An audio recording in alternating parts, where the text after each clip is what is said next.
ತೈಲ ಬಿಕ್ಕಟ್ಟು ಮೋದಿ ಸರ್ಕಾರದ ವಿರುದ್ಧ ಖರ್ಗೆ ಕಿಡಿಯನ್ನ ಕಾರಿದ್ದಾರೆ. ಕೇಂದ್ರ ಸರ್ಕಾರ ಬೇಜವಾಬ್ದಾರಿಯಾಗಿ ಕೆಲಸ ಮಾಡ್ತಾ ಇದೆ ಅಂತ ಖರ್ಗೆ ಕಿಡಿಯನ್ನ ಕಾರಿದ್ದಾರೆ. ತೈಲ ಬಿಕ್ಕಟ್ಟು ಮೋದಿ ಸರ್ಕಾರದ ವಿರುದ್ಧ ಖರ್ಗೆ ಕಿಡಿ. ಕೇಂದ್ರ ಸರ್ಕಾರ ಬೇಜವಾಬ್ದಾರಿಯಾಗಿ ಕೆಲಸ ಮಾಡ್ತಾ ಇದೆ.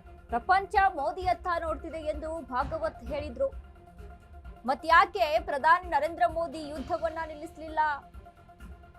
ಒಂದು ಹಡಗು ಬಿಟ್ಟಿದ್ದಕ್ಕೆ ಸಂಭ್ರಮಾಚರಣೆ ಮಾಡಿದ್ರು. ಯಾಕೆ ಉಳಿದ 22 ಹಡಗು ಬಿಟ್ಟಿಲ್ಲ ಎಂದು ಪ್ರಿಯಾಂಕ್ ಪ್ರಶ್ನೆಯನ್ನ ಮಾಡಿದ್ದಾರೆ. ಕಲಬುರಗಿಯಲ್ಲಿ ಮಾತ್ರ ಅಲ್ಲ, ದೇಶದಲ್ಲೇ ಸಮಸ್ಯೆ ಆಗಿದೆ. ತೈಲ ಬಿಕ್ಕಟ್ಟು ಮೋದಿ ಸರ್ಕಾರದ ವಿರುದ್ಧ ಖರ್ಗೆ ಕಿಡಿಯನ್ನ ಕಾರ್ತಾ ಇದ್ದಾರೆ. ಕೇಂದ್ರ ಸರ್ಕಾರ ಬೇಜವಾಬ್ದಾರಿಯಾಗಿ ಕೆಲಸ ಮಾಡ್ತಾ ಇದೆ. ಪ್ರಪಂಚ ಮೋದಿಯತ್ತ ನೋಡ್ತಿದೆ ಅಂತ ಭಾಗವತ್ ಹೇಳಿದ್ರು. ಯುದ್ಧ ಯಾಕೆ ನಿಲ್ಲಿಸಲಿಲ್ಲ ಪ್ರಧಾನಿ ನರೇಂದ್ರ ಮೋದಿ ಅಂತ ಖರ್ಗೆ ಮಾತನಾಡ್ತಾ ಇರುವಂತದ್ದು. 22 ಹಡಗು ಬಿಟ್ಟಿಲ್ಲ ಎಂದು ಪ್ರಿಯಾಂಕ್ ಪ್ರಶ್ನೆಯನ್ನ ಮಾಡ್ತಾ ಇದ್ದಾರೆ. ಯುದ್ಧ ನಿಲ್ಸಕ್ಕೆ 2 ದೇಶಗಳ ಮಧ್ಯೆ ಯುದ್ಧ ನಡೀತಾ ಇತ್ತು. ಆ ಯುದ್ಧವನ್ನ ಭಾರತ ನಿಲ್ಲಿಸೋದಕ್ಕೆ ಸಾಧ್ಯ ಆಗುತ್ತಾ?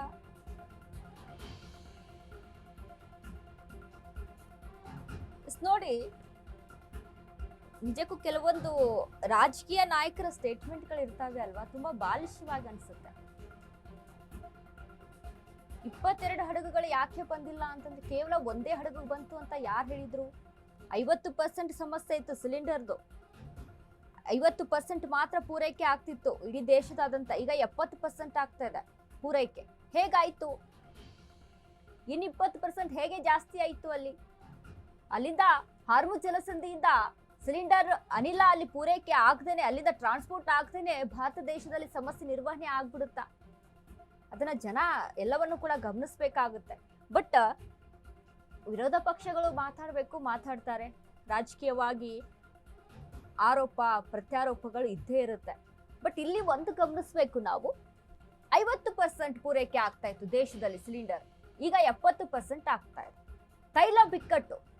ತೈಲ ಬಿಕ್ಕಟ್ಟಿನ ವಿಚಾರಕ್ಕೆ ಪೆಟ್ರೋಲಿಯಂ ಸಚಿವರು ಕೂಡ ಇದ್ರ ಬಗ್ಗೆ ಅವರೇ ಖುದ್ದಾಗಿ ಪೋಸ್ಟ್ ಹಾಕೋದ್ರ ಮೂಲಕ ಇದ್ರ ಬಗ್ಗೆ ಹೇಳಿದ್ದಾರೆ.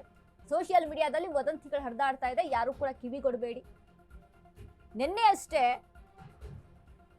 ನಾವು ಗಮನಿಸಿದ್ವಿ, ಪೆಟ್ರೋಲ್ನ ಬೆಲೆಯಲ್ಲಿ ಒಂದು ರೀತಿಯಾಗಿ ಎಷ್ಟು % ಅಲ್ಲಿ ಇಳಿಕೆ ಮಾಡಲಾಯಿತು. ಆದ್ರೆ ಅದು ನಮಗೆ ಯಥಾಸ್ಥಿತಿಯಲ್ಲಿ ಅದೇ ರೇಟಿಗೆ ಸಿಗುತ್ತೆ. ಬಟ್ ಯಾರು ದೊಡ್ಡ ದೊಡ್ಡ ಕಂಪನಿಗಳಿರ್ತಾವೋ ಅವರಿಗೆ ಸ್ವಲ್ಪ ಹೊರೆ ಕಮ್ಮಿ ಆಗಿದೆ. ಇದೆಲ್ಲವನ್ನ ಕೂಡ ಗಮನಿಸಿ ನೋಡ್ಬೇಕಾಗುತ್ತೆ.